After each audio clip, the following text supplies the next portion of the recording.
Healthy wealthy. Hello friends and very good morning. आप सभी का स्वागत है हमारे स्पेशल शो हेल्दी वेल्दी में। मैं हूं अंजू निर्वाण और आज हम बात करेंगे थायराइड कैंसर की। जी हाँ, थायराइड कैंसर जो कि ज्यादातर 30 से 40 उम्र के बाद दिखाई देता है, लेकिन थायराइड कैंसर के शिकार ज्यादातर तराई क्षेत्र में पाए जाते हैं। Healthy wealthy. यहाँ पे ये जानना बेहद जरूरी है कि थायराइड कैंसर पुरुषों के मुकाबले में महिलाओं को ज्यादा होता है, लेकिन अब ये जानना जरूरी है कि आखिर थायराइड कैंसर है क्या। थायराइड कैंसर यानी कि थायराइड ग्लैंड्स का असामान्य विकास।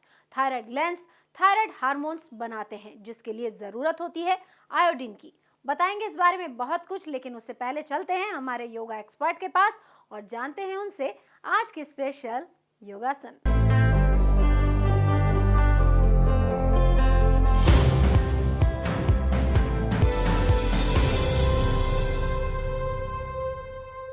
कई लोग मुझसे पूछते हैं कि हम स्वस्थ कैसे रहें, दीर्घायु कैसे बने। तो स्वस्थ और दीर्घायु बनने के लिए कैप्सूल और विटामिन और यह हुआ करने से कुछ नहीं होता। जंगलों में बहुत लोग रहते थे, पतंजलि कोई कैप्सूल नहीं खाते थे, कभी ईसीजी नहीं कराते थे। आज भी बहुत लोग रहते हैं जंगलों में, लेकिन वह प्राण वायु का संग्रह जरूर करते हैं। और इसीलिए मैं बार बार कह रहा हूं कि अपनी सांस क्रिया को स्वस्थ बना लो। जितनी गहरी सांस होगी हमारे शरीर में, उतनी प्राण ऊर्जा इकट्ठी होती चली जाएगी। प्राण ऊर्जा की कमी से व्यक्ति कमजोर हो जाता है, उचाट हो जाता है मन, उसको किसी काम में मन नहीं लगता, शरीर पीला हो जाता है, आंख से रोशनी कम होने लगती है। प्राण ऊर्जा की कमी है और इसी को बढ़ाने की जरूरत है। उसी को जब हम सांस लेते हैं तो जिस प्रकार हमारी जो स्पाइनल कॉर्ड है उसमें 3 नस निकलती है, ईड़ा, पिंगला और सुषुम्ना। तो यह तो हार्मोन को नियंत्रित करती है। फिर हार्मोन के संबंध में हम लोग कभी जानेंगे जो हमारे शरीर में हार्मोन क्या क्या करता है। यह सब हमारे योग की बात है। यहाँ आपको मैं बताना चाहता हूँ कि सांस जब हम लेते हैं तो इसको बैलेंस करने के लिए हमारे मस्तिष्क में एक यंत्र लगा हुआ है जिसको कहते हैं कूर्म नाड़ी। उसका नाम है कूर्म नाड़ी। वह उसको बैलेंस करता है, किस पार्ट को कितना प्राणवायु देना चाहिए। और इसीलिए भगवान बुद्ध कहते हैं कि विपස්සना क्रिया करो। विपස්සना क्रिया का मतलब केवल है कि फॉरगेटफुलनेस तुम्हारे लाइफ में हो जाए। Forget everything what is happening around you, don't remember it। उसी को बुद्ध कहते हैं आनापान सती। आनापान सती मतलब है कि जितनी सांस हमारी जा रही है ऊपर, वह तुम्हारे प्राण है। केवल हवा नहीं है, ऑक्सीजन नहीं है। सांस लेने में दिक्कत हो रही हो, प्राण तत्व की कमी हो रही है, हम बीमार पड़ते हैं, प्राण तत्व की कमी हो रही है। सारा खेल उसी का। इसीलिए मैं बार बार निवेदन करना चाहता हूं मित्रों से कि आप अपनी सांस क्रिया को इतना स्वस्थ कर लें, इतना लंबा सांस खींचें। आजकल हम लोग 50% सांस लेते हैं, आधी आधी सांस लेते हैं, तो जिससे ऑक्सीजन भीतर प्रवेश नहीं करता। कितनी दूर तक उसको सर्किल बनाना पड़ता है। हम जब सांस लेते हैं तो न्यूरॉन्स को भी वो एनर्जी देती है, मांसपेशियों को एनर्जी देती है। हमने अपने शरीर को चारों तरफ से बंद कर लिया है। हमारी शरीर में जितनी भी जितने रोए हैं, अब आप अंदाज करें नाक में रोए हैं, हमारे नाक में, कान में, अब कान में लगभग 30,500 रोए हैं। यह सब सिग्नल है जो खींच रहा है। लगभग 20 लाख रोए शरीर में है। तो इस तरह सिग्नल है हमारे शरीर में सब, जो बाहर से ऊर्जा प्रवेश करती है शरीर में। हमने कपड़ा पहनकर, इतने मोटे कपड़ा पहन लेते हैं जिससे शरीर को सांस लेने में भी दिक्कत होती है। तो ये रुओं में प्राण ऊर्जा नहीं जाता है तो शरीर पीला हो जाता है, कमजोरी आ जाती है और आदमी रुग्ण हो जाता है, बीमार हो जाता है। तो थोड़ा प्रकृति के खुले प्रांगण में नाचें, गाएं, चांदनी रात में खेलें, अप्राण ऊर्जा को बढ़ाएं।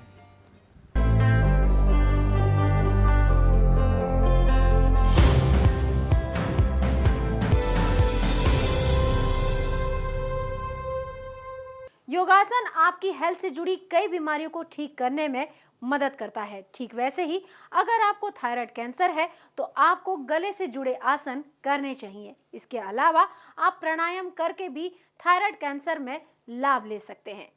और अब चलते हैं जिम और जानते हैं आज के special workout. healthy wealthy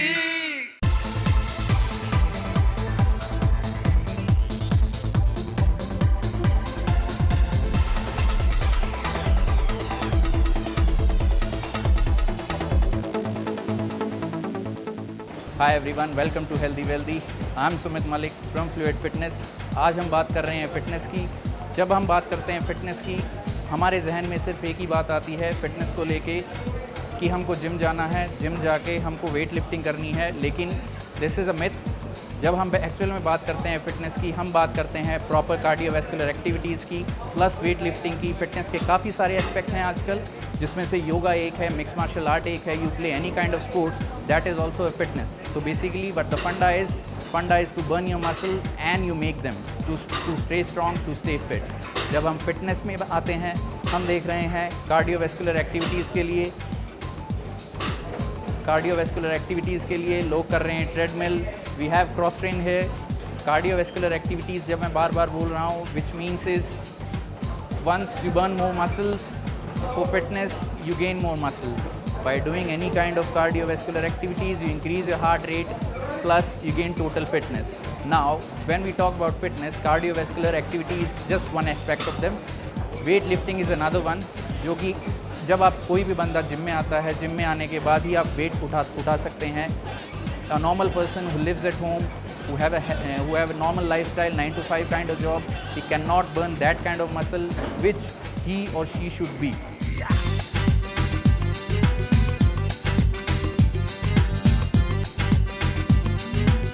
fit रहने के लिए सबसे इम्पॉर्टेंट है आपका रेगुलर होना।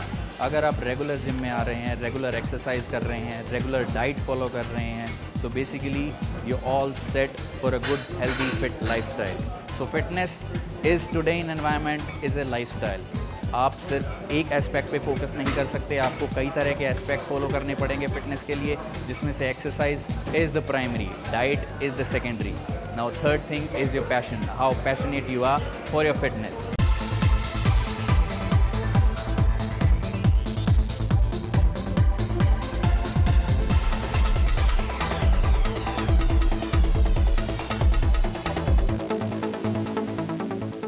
भले ही आप किसी भी बीमारी के शिकार क्यों ना हो, लेकिन जिम में एक्सरसाइज करने से आप एक बेहतर लाइफस्टाइल जी सकते हैं।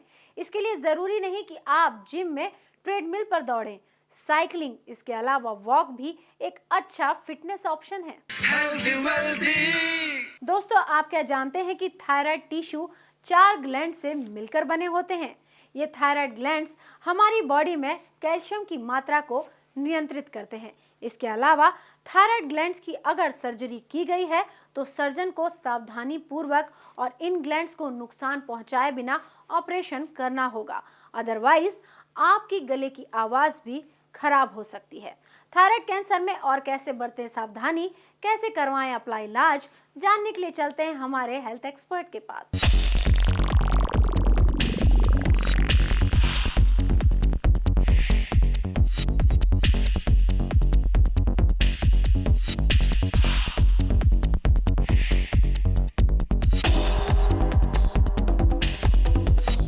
देखिए, सर्वाइकल कैंसर का जो सबसे बड़ा ताल्लुक़ है वो आमतौर पे ज़्यादातर कैंसर जो हैं लीवर की तरफ चले जाते हैं और इन बहुत रेयर केसेस में ब्रेन में भी चले जाते हैं। वो अनलाइक ब्रेस्ट कैंसर, जैसे ब्रेस्ट कैंसर आमतौर पे बोन्स में चला जाता है, तो सर्वाइकल कैंसर का जो मेन स्प्रेड है वो उसके वेसिनिटी में या लीवर में सबसे ज़्यादा उसका असर होता है। देखिए, आमतौर पे ये सर्जिकल ऑन्कोलॉजिस्ट जो है डिसाइड करते हैं इसको कि कितना बड़ा और कैसा एरिया उसका निकाला जाए, और सर्जिकल ऑन्कोलॉजी जो है जो सर्जरी कर रहे हैं उस वक्त वो डिसाइड कर देते हैं कि भाई कितना बड़ा एरिया है, कहाँ तक है। अगर वो बहुत ही छोटे एरिया में अर्ली स्टेज में डिटेक्ट हुआ, जैसे मैंने पहले कहा कि early detection is the key, सबसे इम्पॉर्टेंट चीज़ है वो, क्योंकि उससे कम डैमेज होता है, कम से कम चीज़ जो है रिमूव करी जाएगी। लेकिन अगर वो फैल गया है तो फिर उसमें सिर्फ सर्जरी करने से भी कुछ नहीं हो सकता, क्योंकि वो कैंसर दूसरी जगहों पे चला गया है। सर्जरी भी कर लें अगर लोकल एरिया की, उसके बाद भी कैंसर जो है दूसरे ऑर्गन्स में या दूसरे सिस्टम्स में चला गया और वहाँ वो फैल गया है और वहाँ ग्रो हो सकती हैं वो कैंसर सेल्स। देखिए, एचपीवी जो है ह्यूमन पैपिलोमा वायरस है। ये अगर उसके क्लासिफिकेशन देखा जाए तो ये एक डबल स्ट्रैंडेड डीएनए वायरस है, जो कि बहुत ही स्टेबल वायरस होता है, वो आसानी से म्यूटेट नहीं होता है। उसकी वजह यह है कि डीएनए डबल स्ट्रैंडेड होने की वजह से इसमें म्यूटेशन के चांसेस बड़े कम होते हैं, और ये अच्छी बात है, बुरी बात नहीं है, क्योंकि जो बाकी वायरसेस हैं, जो आरएनए के वायरसेस हैं, वो बहुत जल्दी म्यूटेट होते हैं और उनके ख़िलाफ़ जो है उनके अगेंस्ट दवा बनाना बहुत मुश्किल होता है, क्योंकि वो मुस्तकिल चेंज होते रहते हैं। एचपीवी वायरस के ख़िलाफ़ दवा बनाना आसान है, लेकिन कमाल की चीज़ यह है कि अभी तक एचपीवी वायरस के ख़िलाफ़ कोई दवा नहीं है, उसका कोई ट्रीटमेंट नहीं है कि जो पर्टिकुलरली उस वायरस को क्लियर कर सके या उस वायरस को मार सके। एक और चीज़ जो है समझनी बहुत ज़रूरी है एचपीवी वायरस की, वो ये कि ये एक किस्म का वायरस नहीं है, इसके 100 से भी ज़्यादा डिफरेंट वैरायटीज़ हैं जिनको सीरोटाइप्स बोलते हैं। उन सब में से तकरीबन 14 या 15 वैरायटी ऐसी हैं जो कैंसर कर देती हैं। बाकी वैरायटी जो हैं वो वेरुलेंट नहीं है, इसका मतलब वो कैंसर नहीं दे सकती हैं। तो ये समझना कि कौन सी वैरायटी है, कौन सी वैरायटी कैंसर दे रही है, बहुत ज़रूरी है। इसीलिए मैंने कहा कि जो टेस्ट करवाएं सर्विकल कैंसर का, उसमें ये देखने के लिए कि उनमें वायरस है या नहीं, उसमें ये भी देखना चाहिए कि कौन सा वायरस है वो। अगर ऐसा वायरस है वो जो कैंसर नहीं देता है तो उनमें फ़िक्र की करने की कोई ज़रूरत नहीं है। उनको जो है चांसेस ये हैं कि उनको सर्विकल कैंसर नहीं होगा। लेकिन कुछ जो 14-15 जो वैरायटीज़ हैं जो हाईली वेरुलेंट हैं, उसकी वजह से अगर कैंसर हुआ तो उन लोगों को बहुत ही केयरफुल रहना चाहिए, उनको बहुत रेगुलरली अपने डॉक्टर्स को दिखाना चाहिए और अपना टेस्ट करवाने चाहिए। और उसकी वजह ये है कि जल्दी से जल्दी अगर वो कैंसर में तब्दील होता है तो उसको पकड़ लें और उसका इलाज हो जाए। सर्विकल कैंसर की जो है सबसे इम्पॉर्टेंट चीज़ है कि इसके वायरस का पता लगना चाहिए कि उन लोगों में वायरस है या नहीं। और उसके वायरस के पता लगाने के लिए जो टेस्ट होता है वो बहुत ही आसान टेस्ट है, बड़ा सिंपल टेस्ट है, और वो ज़्यादा महंगा भी नहीं होता है, और बहुत सारी लैब्स जो हैं यहाँ इंडिया में उस टेस्ट को कर रही हैं। लेकिन सबसे बड़ी जो प्रॉब्लम फेस कर रहे हैं हम लोग वो ये कि अभी तक जो टेस्ट है वो सिर्फ गायनेकोलॉजिस्ट एडमिनिस्टर कर सकते हैं, और वो टेस्ट बहुत इन्वेसिव टेस्ट है, क्योंकि वो डीप उनके वजाना के थ्रू जो है जाना पड़ता है सर्वैक्स मून सेल्स को कलेक्ट करने के लिए। अगर इस टेस्ट को बढ़ा के हम बाकी डॉक्टर्स तक भी ले जाएं, या हम इस टेस्ट को इतना सिंपल बना दें कि पेशेंट अपना सैंपल खुद कलेक्ट कर ले, तो इसका असर बहुत ज़बरदस्त पड़ेगा। और ऐसे 2-3 टेस्ट अभी मार्केट में आ रहे हैं जो मेरी नॉलेज के हिसाब से, जो रिसर्च रिपोर्ट पब्लिश हो रही हैं उनके हिसाब से एक बड़े सिंपल टेस्ट आ रहे हैं जो किसी भी डॉक्टर के यहाँ हो सकते हैं, उसमें गायनेकोलॉजिस्ट होने की ज़रूरत नहीं है। वो बल्कि इतने सिंपल हैं कि पेशेंट खुद अपना सैंपल कलेक्ट करके डॉक्टर को दे सकता है, और वो टेस्ट उनके ऊपर हो सकता है, उनको पता लग सकता है कि एचपीवी उनको है या नहीं है। इंडिया में अभी जो प्रैक्टिस है, जो गाइडलाइंस हैं गायनेकोलॉजिस्ट की, उसके हिसाब से सबसे पहले वो पेप स्मीयर टेस्ट करते हैं, और उसके बाद जो है वो पेप स्मीयर की बजाय समटाइम वो एलबीसी करते हैं, जिसको लिक्विड बेस्ड साइटोलॉजी कहते हैं। और फिर उसके बाद कहीं 3rd या 4th स्टेज पे जाके वो जो है एचपीवी का इन्फेक्शन करते हैं। असल में तो होना ही चाहिए कि सबसे पहले एचपीवी का टेस्ट होना चाहिए। दुनिया की बाकी कंट्रीज़ में ये प्रैक्टिस चेंज हो रही है, हिंदुस्तान में भी ये हो रही है कि हम लोग पहले एचपीवी नहीं कर रहे हैं, क्योंकि सबसे आसान चीज़ ये है कि अगर एचपीवी नहीं होगा तो सेल्स भी डिफॉर्म नहीं होंगे, तो उन सेल्स को देखने की ज़रूरत क्या है। और अगर एचपीवी है तो सेल्स अगर डिफॉर्म नहीं भी हुए तब भी कैंसर होने के चांसेस हैं। तो सबसे पहली चीज़ तो ये एचपीवी का टेस्ट होना चाहिए। दूसरी चीज़ ये है कि अभी तक इंडिया में कोई ऐसी स्टडी नहीं हुई है, चूँकि इतने कम लोग इस टेस्ट को करवा रहे हैं, कि ये वायरस जो है ये लोअर क्लास में या हाई क्लास में या मिडिल क्लास में है, ये साउथ में है या नॉर्थ में है, या यंग में है या ओल्ड में है, ये 40 ईयर्स में ज़्यादा है या 50 ईयर्स में ज़्यादा है। बल्कि मैं यहाँ तक कहूँगा कि हमको ये भी नहीं मालूम है कि क्या वो वायरस है जो कैंसर पैदा कर रहा है हिंदुस्तान में, जिसके लिए वैक्सीन बना है। तो अगर हम इस वायरस के बारे में इतना भी नहीं जानते हैं, हम ये भी नहीं मालूम है हमें कि कौन सा वायरस है, किस स्ट्रेटा में हो रहा है, कि लोअर लोगों में हो रहा है या हाई क्लास में हो रहा है या साउथ में हो रहा है या नॉर्थ में हो रहा है या नॉर्थ ईस्ट में हो रहा है, तो ये इस टेस्ट का इसलिए भी होना बहुत ज़रूरी है ताकि इससे पता लग जाए और उसके हिसाब से गवर्नमेंट की पॉलिसीज़, गवर्नमेंट अपनी स्ट्रेटजी तैयार करे और उस हिसाब से डॉक्टर्स भी उनका ट्रीटमेंट शुरू करें और वहाँ फोकस करें और रिसोर्सेज को डाइवर्ट करें कि जहाँ पर ये वायरस सबसे ज़्यादा है, जहाँ ये सबसे ज़्यादा बीमारी हो रही है, उस जगह पर गवर्नमेंट के रिसोर्सेज हों, उस जगह वैक्सीनेशन ज़्यादा हो, मुकाबले इसके कि उन जगहों पर जहाँ ये वायरस नहीं हुआ है और या वहाँ डिजीज़ें नहीं हो रही हैं, वहाँ उन रिसोर्स की ज़रूरत नहीं है, तो उनको डाइवर्ट करके फोकस करा जा सकता है, उनको कॉन्सेंट्रेट करा जा सकता है, उनको बेटर यूटिलाइज़ करा जा सकता है।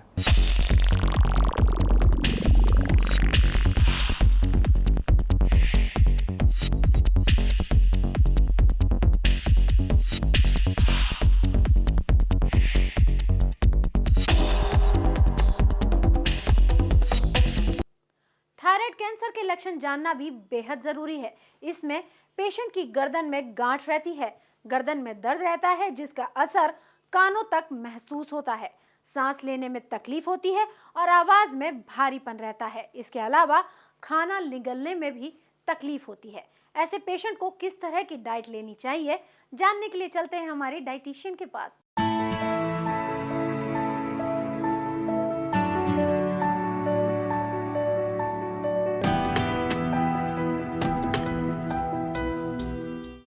Good morning friends, healthy wealthy में आज हम बात कर रहे हैं महिलाओं में होने वाले कैंसर की।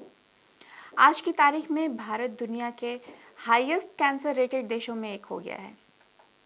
हम बात करें अगर महिलाओं को होने वाले कैंसर की, तो हमारे यहाँ महिलाओं के प्रति स्वास्थ्य जागरूकता बहुत ही कम है। महिलाओं में होने वाले कैंसर सर्विक्स यानी गर्भाशय का cancer, breast cancer, ovary cancer, oesophagus यानी आहार नलिका के कैंसर काफ़ी आम हो गए हैं।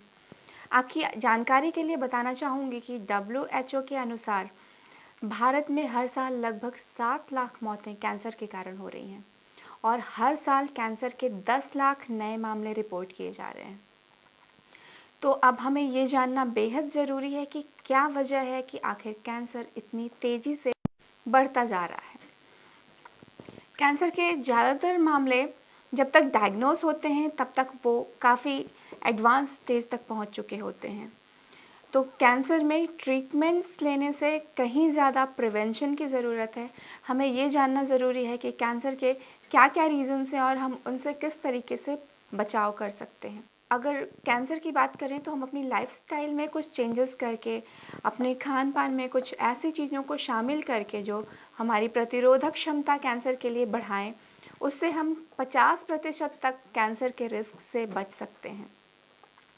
कैंसर के लिए जिम्मेदार कार्सिनोजेंस के एक्सपोजर से हमें बचना चाहिए। कार्सिनोजेंस हमें देर तक सनरेज में रहने की वजह से, खाने में फ़ैट की अधिक मात्रा की वजह से, पेस्टिसाइड्स और हर्बिसाइड्स जो हमारे रोज़मर्रा के खाने के द्वारा हमारे अंदर जा रहा है, उन सब की वजह से भी होता है। हमें इन सारी चीज़ों से बचना होगा। कैंसर में प्रतिरोधक क्षमता बढ़ाने के लिए अपने खान पान में कुछ बातों का विशेष ध्यान रखना चाहिए। उससे हम काफ़ी हद तक, यहाँ तक कि 50% तक इस रिस्क को कम कर सकते हैं। खाने में हाई शुगर वाली चीज़ों से परहेज करें। ज़्यादा से ज़्यादा शाकाहार को अपने खाने में शामिल करें, जैसा कि विभिन्न तरह की सब्जियां, फल, साबुत अनाज आदि, छिलके वाले अनाज, इन चीज़ों को हम अपने खाने में शामिल करें। उससे हमें अच्छा फाइबर मिलेगा। सब्जियों से हमें अच्छा प्रोटीन, एंटीऑक्सीडेंट्स और काफ़ी सारे न्यूट्रिएंट्स मिलेंगे, जिससे हमारा शरीर अपने आप कैंसर से लड़ने वाले एंटीऑक्सीडेंट्स को लेकर के इम्यून सिस्टम उससे स्ट्रांग होगा हमारा। फाइटोन्यूट्रिएंट्स, ये सारी चीज़ें हमारे लिए बहुत ज़रूरी हैं। और शरीर में हमारे प्रचुर मात्रा में हमें रोज़ 3 से 4 लीटर पानी पीना चाहिए। अपने शरीर के टॉक्सिक्स को निकालने के लिए। तो इन छोटी छोटी बातों का ध्यान रखना चाहिए। और इसके अलावा कैंसर आप कोई भी एक विशेष तरह की चीज़ों को खाने में शामिल करके आप उससे प्रिवेंट नहीं हो सकते हैं। इसके लिए आपको मल्टी लेवलिंग न्यूट्रिएंट्स अपने खाने में रोज़ शामिल करनी होगी। Vegetable, fruits, beans, whole grains, इन सारी चीज़ों को आप रोज़ाना अपने डाइट में शामिल कीजिए। और स्पेशली महिलाओं के लिए ये बात है क्योंकि भारत में महिलाओं का जो भी खान पान है या जागरूकता का स्तर है वो बहुत ही कम है स्वास्थ्य के मामले में। इस लिहाज से हम सभी की ये जिम्मेदारी बनती है कि हम उन्हें इन चीज़ों के बारे में अवेयर करें और महिलाओं में होने वाले तमाम तरह के कैंसर से उन्हें बचाने में उनकी मदद करें। Thank you.